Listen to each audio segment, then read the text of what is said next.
Bismillahirrahmanirrahim. Assalamualaikum warahmatullahi wabarakatuh. Selamat sejahtera buat sahabat-sahabat pakcik. Alhamdulillah kita bertemu lagi dalam siri yang ke-6 untuk kelas mengaji tulis artikel jurnal untuk siri yang kedua. Kita masih dalam bahagian pengenalan dalam sebuah artikel. Mungkin orang tertanya, mungkin sahabat semua tertanya kenapa saya lama dekat bahagian pengenalan. Inilah bezanya dengan level 2 sebab kita akan belajar adalah menulis. Dalam penulisan artikel ada beberapa perkara saja yang utama, iaitu ini yang utamalah pengenalan, literature review, metodologi, analisis, discussion dan conclusion. Termasuk juga nanti kita akan discuss appendix dengan reference. Okey, justru itu memang itu topik utama. Jadi bagi pakcik aspek pengenalan juga penting. Jadi hari ini kita masih lagi dalam topik pengenalan. Pakcik bagi lagi contoh 4. Cuma hari ni tema dia mungkin nanti sebagai syarat untuk publisher, sekiranya ingin terbit, dia ada limitation dari segi number of page, jumlah patah perkataan. Jadi bila kita menulis, bahagian yang tidak perlu terlalu panjang adalah di bahagian pengenalan.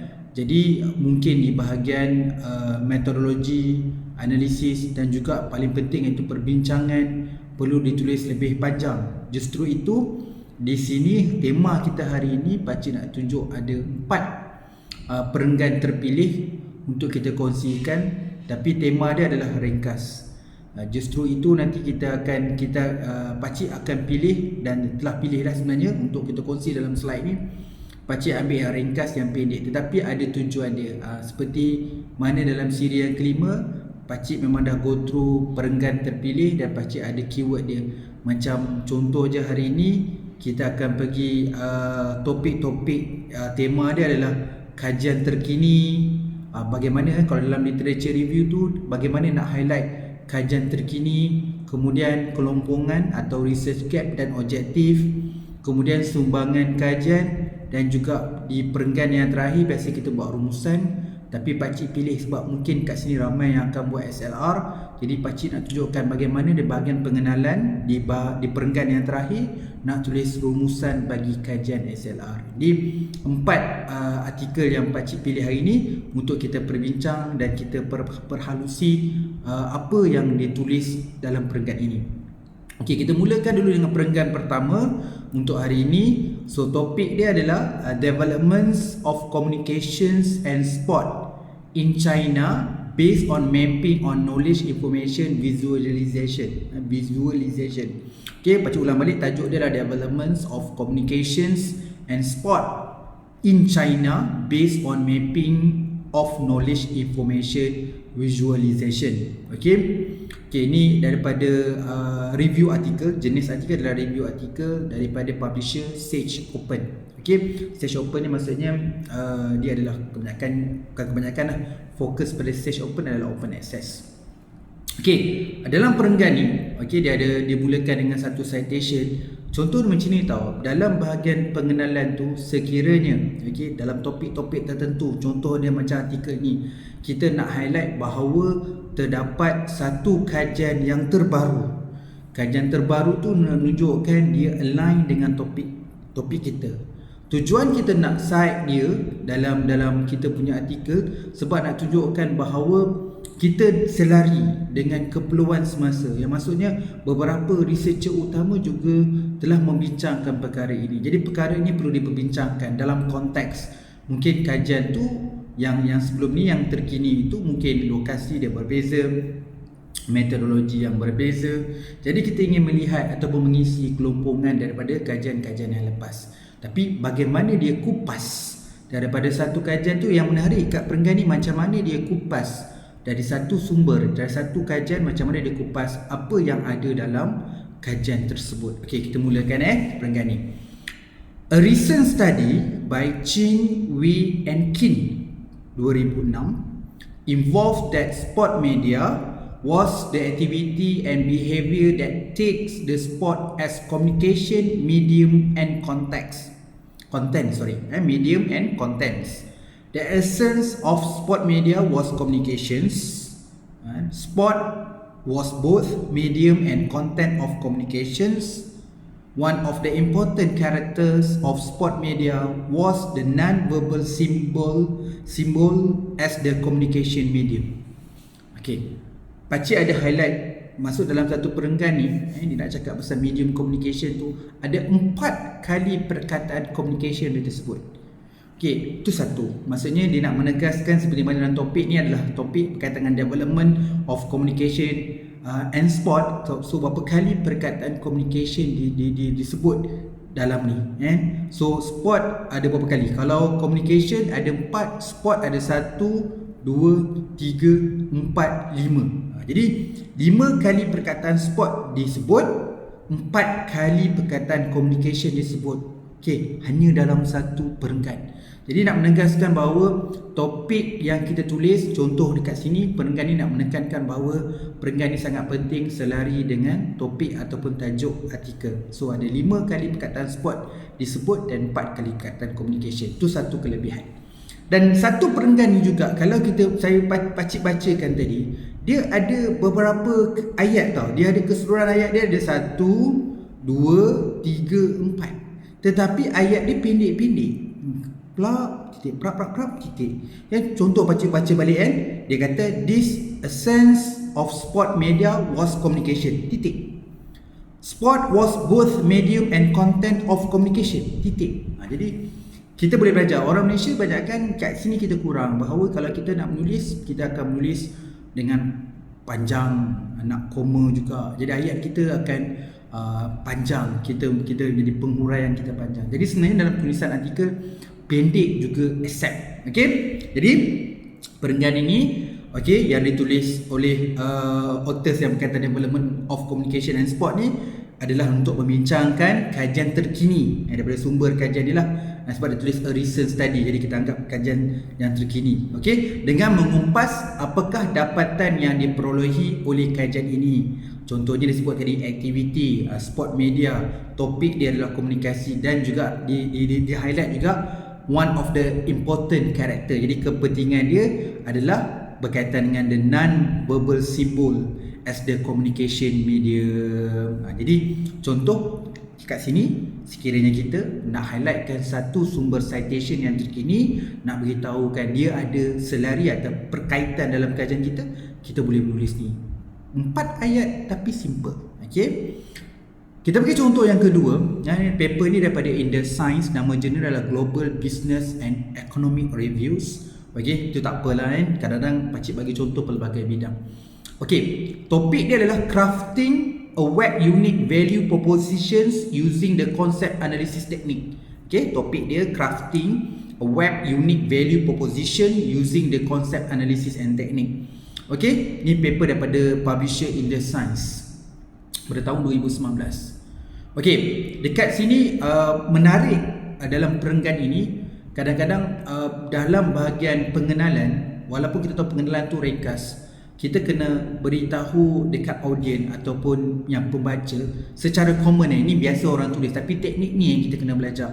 Adalah pertama, kita nak beritahu kebiasaan dia ataupun kita melaporkan perkara semasa apa kajian yang banyak orang buat ataupun apa kajian orang yang telah buat. Okey, kemudian kat situ kita nampak ada ruang, ada opportunity atau ada kelompongan atau research gap. Yang itu yang kadang-kadang as a researcher kita nak mengisi kekosongan dan mengisi keperluan itu. Okey, dia selepas cerita kekurangan atau kelompongan dan kita nak mengisi kekurangan itu, kemudian kita akan sebut juga fokus utama kajian ini adalah apa. Okay, kita tengok macam mana dia buat ayat kat sini. As described in the following sections, we found. So we maksudnya penulis tulis dengan beberapa researcher lah. Okay, we found a few studies in the literature on the value creation of website associated with online business. Okay, dia nak beritahu ada je beberapa kajian dan juga literature yang berkaitan dengan value creation of website associated with the online business. Given the importance of identify this value and in order to improve the success, it is a first necessary to create web unique value proposition. So inilah dia punya topik dia kan, dari topik artikel ni adalah crafting a web unique value proposition. Saya nak beritahu kat sini, given the importance, the kepentingan to identify this value and in order to improve the success, ni ayat dia kan, it is the first necessary to create a web unique value propositions. Ini maksudnya contoh dia. Kita nak meng-highlight atau nak menegaskan bahawa kita punya topik kajian ni memang satu yang bukan hanya mengisi kelompongan, tetapi benda sesuatu yang penting yang tidak di-explore ataupun tidak terungkai atau tidak dikaji sebelum ini. Okey, kemudian dia sebut dia punya objektif. This research address this issue by review the existing literature. Maksudnya dia just review from the literature on website value creation to create a framework of web unique value proposition.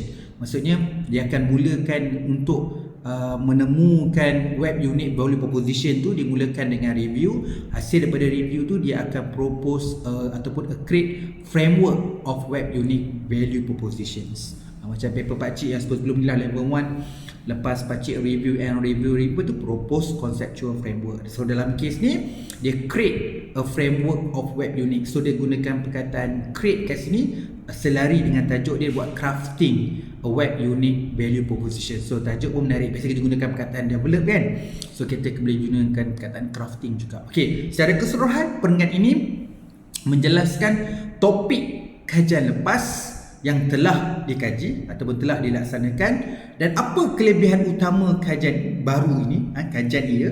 So dia menemukan penemuan ataupun bukan mengharapkan, dia lah fokus pada kajiannya sebenarnya mengisi sesuatu kajian yang baru dan juga mengisi kelompongan dengan melaksanakan kajian dengan membuat review atau bahasa Melayu dia membuat ulasan dan membangunkan kerangka.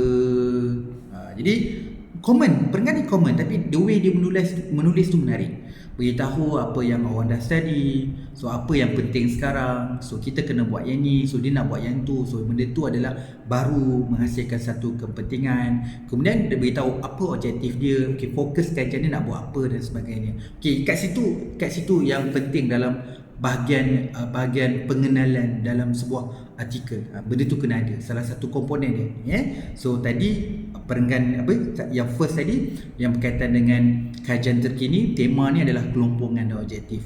Kita pergi artikel ketiga. Okey, so artikel ketiga ni daripada jurnal yang antara jurnal yang baik lah, Journal of Cleaner Production di Elsevier. So tajuk dia sebelum tu, jenis paper ni adalah paper review, topik dia adalah Industry 4.0 titik 2 bertindih, Industry 4.0 titik 2 bertindih. Ini pun menarik, dia punya letak tajuk dia kan. Biasa kita bertindih lama ni, awal-awal lagi dah titik 2 bertindih. Industry 4.0, okay, titik 2 bertindih. How it is defined from socio-technical perspective and how much sustainability it includes a literature review.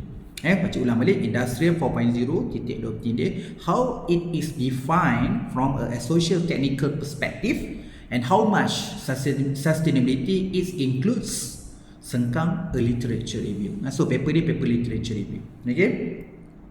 Okay, dia dalam perenggan ni dia nak cerita tentang sumbangan kajian. Okay, so ni straightforward, dia dalam penulisan introduction, dia macam biasalah kan, dalam bab satu ataupun bab pengenalan dalam artikel ni, dia mesti ada latar belakang, dia ada problem statement, dia ada objektif, kemudian ada kepentingan kajian, dia ada limitation. Okey, dia biasalah bahagian introduction. Tetapi yang untuk pakcik share sekarang ni, perenggan ni dia highlight untuk sumbangan ataupun kepentingan kajian. So dia straightforward tapi menarik cara dia menjelaskan satu benda yang pendek tetapi bagi saya straightforward, faham. Ayat dia start, the main contribution of this paper is twofold.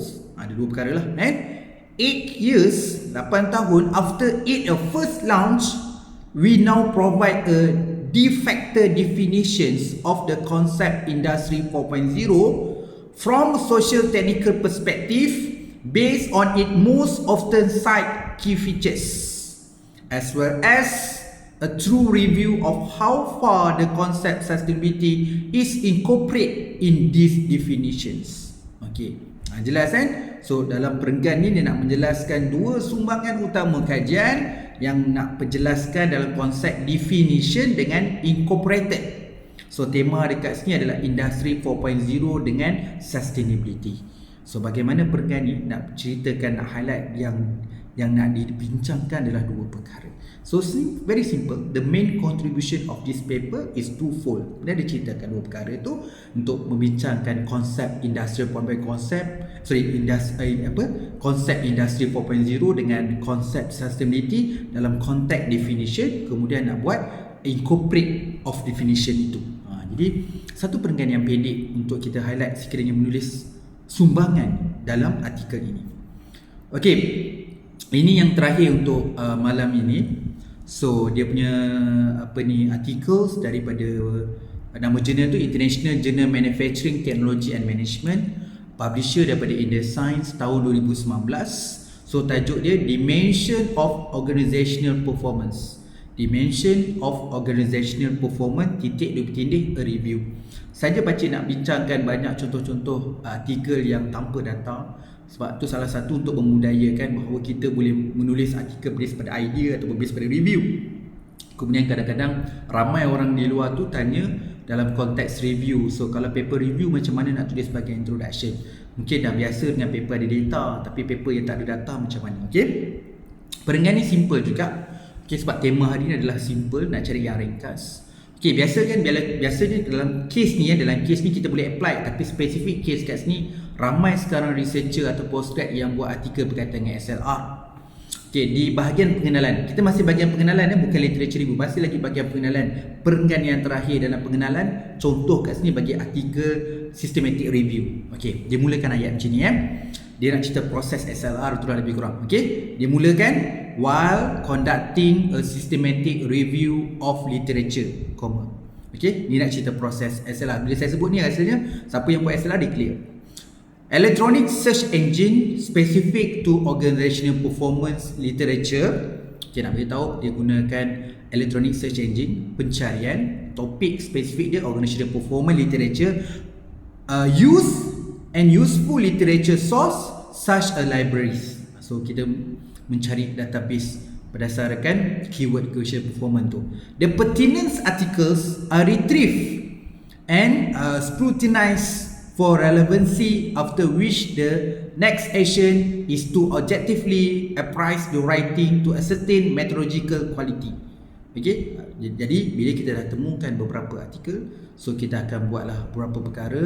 So yang relevan saja yang kita akan ambil, penempati objektif kajian. Okay, information is obtained from every articles is prescribed manner to allow for conformity, interpretation and summary of the finding. Okay, bila kita dah jumpa artikel tu, memang kita ada buat tiga perkara lah, conformity, interpretation and summary. All the information was based on existing literature and therefore secondary data was used. Okay, jadi perenggan ni yang nak katakan rumusan SLR, perenggan yang terakhir dalam satu pengenalan artikel. Secara keseluruhannya, perenggan terakhir ini merumuskan bagaimana kajian ini dilaksanakan dengan menggunakan teknik systematic review. Dengan dia buat apa tadi? Dia buat search, dia buat relevancy, kemudian dia buat writing, conformity, interpretation and summary. Jadi kita boleh belajar bagi sahabat-sahabat semua yang mungkin buat systematic review, bagaimana nak tulis satu perenggan. Itu juga tema kita untuk level 2 ni. Sebenarnya kita nak fokus pada perenggan, tak nak pergi jauh-jauh, tak nak pergi besar-besar. Kita akan go through bagaimana nak menulis. So bagus menulis, kita go through perenggan. Kenapa tak nak pergi satu ayat je? Sebab dalam satu perenggan kita kena tahu macam mana nak mulakan perenggan, nak tengok pengenalan, kemudian nak buat isi, content, ada yang tersirat, ada yang tersurat, kemudian kita nak bincang, kemudian kita nak buat conclude dalam satu perenggan. Jadi sebab tu level 2 ni kita go through paragraph by paragraph. Sambil tu kita tengok juga dari segi pemilihan ayat. Macam tadi yang first tadi artikel kita contoh nak tunjuk ada 5 pengulangan perkataan sport, ada 4 pengulangan communication, serta certain hari siri kita akan bincang penggunaan perdana wacana, pemilihan ayat dan sebagainya. So memang siri yang kedua ni memang aspek dia adalah menulis. Jadi justru tu memang tak perlu banyak-banyak, tak perlu lama-lama. Okay, dia tak seperti level 1 memang kita go through detail sangat untuk tahu what, apa, kenapa dan bagaimana. Tetapi level 2 adalah saya nak motivasikan supaya kita boleh menulis. So pakcik akan bantu, pakcik akan bagi contoh macam-macam. Try lah sehabis baik nak bantu you all bagaimana dapat tulis satu perenggan. Justru itu untuk hari ini pakcik tema dia adalah cari benda yang simple. Okey, tetapi kita boleh apply, boleh ambil, okey, kita ambil idea macam mana nak tulis satu perenggan, serta-serta permulaan ayat. Kalau kita bukan jenis orang yang memang origin writer, kita boleh belajar dulu mengambil ayat-ayat. Okey, kita tak ambil konten, kita nak ambil permulaan ayat dan penggunaan ayat. Bagaimana naratif atau penceritaan yang baik dalam satu perenggan. Okey, itu saja perkongsian pakcik hari ini dengan empat contoh. Okey, dengan tema yang ringkas, kita mulakan dengan aspek yang terkini, kajian yang terkini. Kemudian kita bincangkan dari segi aspek kelompongan dan objektif, kemudian sumbangan kajian. Last sekali bagaimana menulis rumusan. Dalam contoh tadi, rumusan bagi satu kajian systematic review. Okey, itu saja daripada pakcik. Mohon maaf atas kekurangan dan kesilapan dalam menyampaikan topik ini. Semoga terus kita bersemangat untuk teruskan untuk siri-siri yang akan datang. Kita akan temu lagi dalam siri ke-7. Lagi sekali pakcik mohon maaf. Kita jumpa lagi. Assalamualaikum dan terima kasih.